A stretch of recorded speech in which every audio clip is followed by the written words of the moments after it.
What's up, guys? It's your boy Boxingmaestros. I'm here to talk about the Canelo versus Munguia fight, and this is exactly why that fight is exactly why there is levels to this game.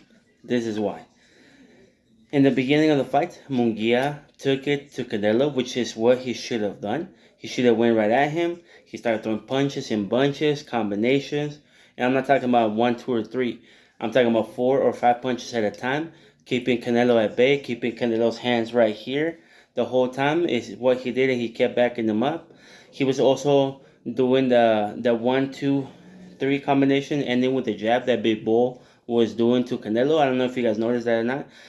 He was looking a little bit like Bibo. Every now and then he would throw that, and then he would back up, and he would like hop on his feet a little bit and throw it again. He was doing good. He was doing good.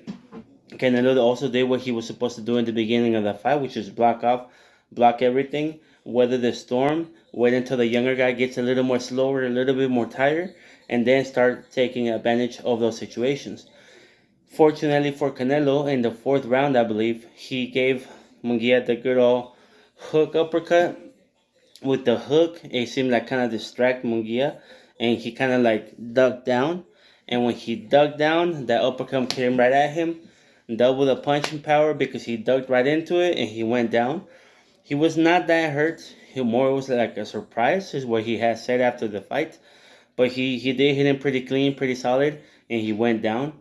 After that is when it seems like it was kind of not kind of Munguia's downfall because he seemed to his level of activity just came down and just came down lower and lower and lower every round after that. And Canelo started picking up on that and he started going at him. That was the change of the fight because Munguia should have not stopped throwing punches, should have not stopped coming forward. He should have kept doing what he was doing and he should just pressed him and pressed him and pressed him as much as he could to wear Canelo down. Because, Canelo should have had the smaller gas tank than Munguia. But instead of doing that, what he did was he let Canelo take over the fight. He downed his level of activity. He stopped throwing so many punches. I think he was a little shook, a little scared to get hit again or to get dropped again. So he stopped throwing so many punches and he started losing round by round every fight. And Canelo started picking up on it and he started throwing more and more and started taking over the fight and the tempo of the fight. And all Munguia could do was try to throw some back here and there, but it was pretty obvious that he was too slow for Canelo, as Canelo had mentioned in the post-fight interview. He was small. He was slower than he thought, and he was able to see everything coming.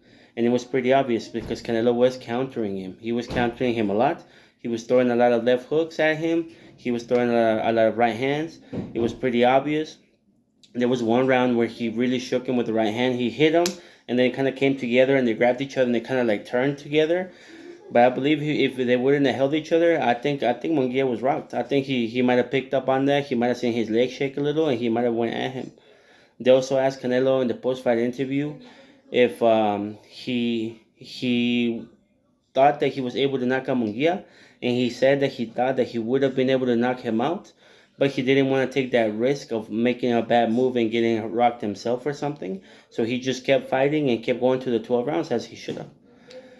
And Canelo won by experience. I think he won by a good 4 or 5 rounds. I think it was a pretty obvious win for him. I don't think it was that close of a fight at all.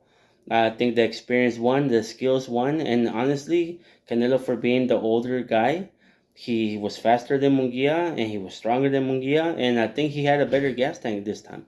Which Canelo's people always say that Canelo has a bad gas tank, including me.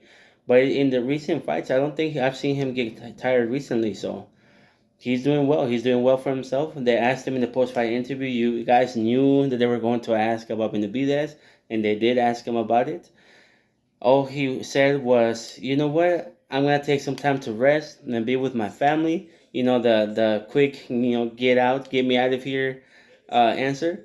And then he started noticing that people were like, "Ah, woo," and he said, "But if the money is right, then I'll do it. If the money is right, I'll fight him today." Which was an easy get out card, but I don't believe he wants a piece of Benavidez. I think Munguia gave him all he could take those first 3 rounds, and I think Benavidez could do that, but for a lot more rounds. And I don't think Canelo would like that. But we won't know until we actually see the fights. So Canelo wins by unanimous decision. I think it was a very clear difference in levels in this fight. Munguia might have been too green for Canelo right now, just like Canelo was for Mayweather. He might have been too green, but then again, who knows? He might have just been better that day. And Canelo won the fight, so congratulations to him. We'll see what's next. Right now, the Prince of Saudi Arabia is talking about making a fight between Canelo and Crawford at a catch weight, I'm guessing. So we'll see how that turns out, if that even happens. So we'll see what's next for Canelo. Good win for Canelo. Have a good one.